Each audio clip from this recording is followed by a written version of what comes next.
Hoy vamos a adentrarnos en las páginas de Le Libro Noir de Gaza o El Libro Negro de Gaza. Es una obra colectiva que intenta algo muy complejo: documentar el conflicto desde dentro, a través de los ojos y los datos de ONGs y agencias de la ONU que estaban sobre el terreno. Para entender bien los argumentos del libro, vamos a seguir su misma estructura. Primero, desmontaremos lo que llaman la ilusión de la calma. Después, veremos la anatomía del asedio. Luego analizaremos el impacto de la guerra en infraestructuras clave en los sistemas civiles. Y para terminar, abordaremos el gran tema que recorre todo el libro: la impunidad.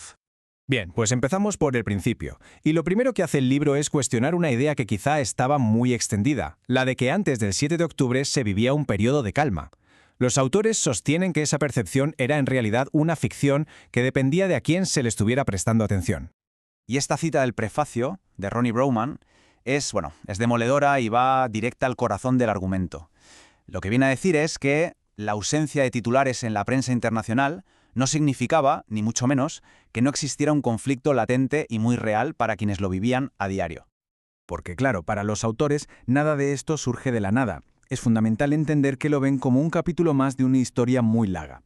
Nos recuerdan fechas clave: el 48 con la Nakba, el 67 y la ocupación de la Franja, la retirada de 2005 y sobre todo el inicio del bloqueo en 2007 tras la llegada de Hamás al poder. Aquí se ve muy claro el choque de perspectivas.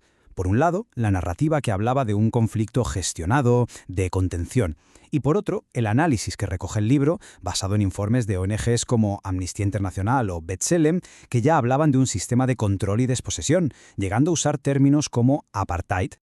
Y esto nos lleva directamente al segundo punto: ¿cómo funcionaba exactamente ese control? El libro se dedica a desgranar la mecánica de la vida en Gaza, un lugar que, recordemos, ya era descrito por organizaciones como Human Rights Watch como una cárcel a cielo abierto mucho antes de esta última guerra. Y para entender el impacto de cualquier medida hay que empezar por esta cifra. Hablamos de 2,3 millones de personas, una densidad de población brutal, concentrada en un territorio minúsculo. Este dato es clave para comprender todo lo que vino después. El libro detalla cómo era este control en la práctica durante 17 años.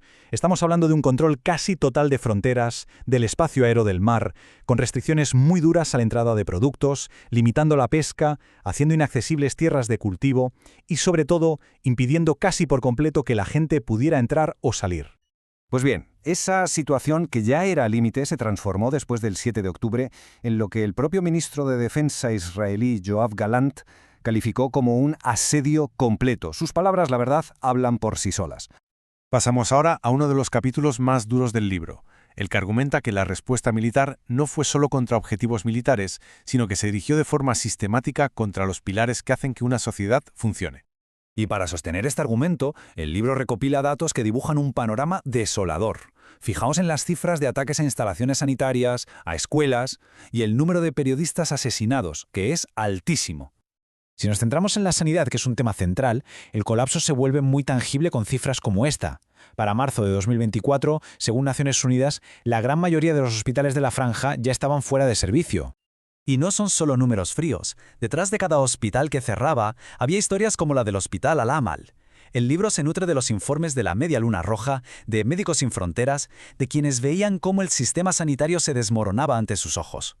En paralelo a la sanidad, el libro sostiene que se libró otra guerra, una contra la información. Argumenta que el alto número de periodistas locales fallecidos no fue casual, sino parte de una estrategia para generar un apagón informativo. Y de nuevo, los testimonios personales son los que dan la verdadera dimensión a la tragedia. Escuchar a Wael Al-Dahdouh, un periodista que lo ha perdido casi todo, pone rostro y voz a esa estadística de más de 100 compañeros asesinados. Y todo este análisis nos conduce al argumento final del libro, a su gran conclusión. Sostiene que este ciclo interminable de violencia tiene una causa principal: décadas de impunidad a nivel internacional. La pregunta que plantea es potente. ¿Es posible que la creencia de que ciertas acciones no tendrán consecuencias legales sea en realidad el principal combustible del conflicto? Los autores creen que sí.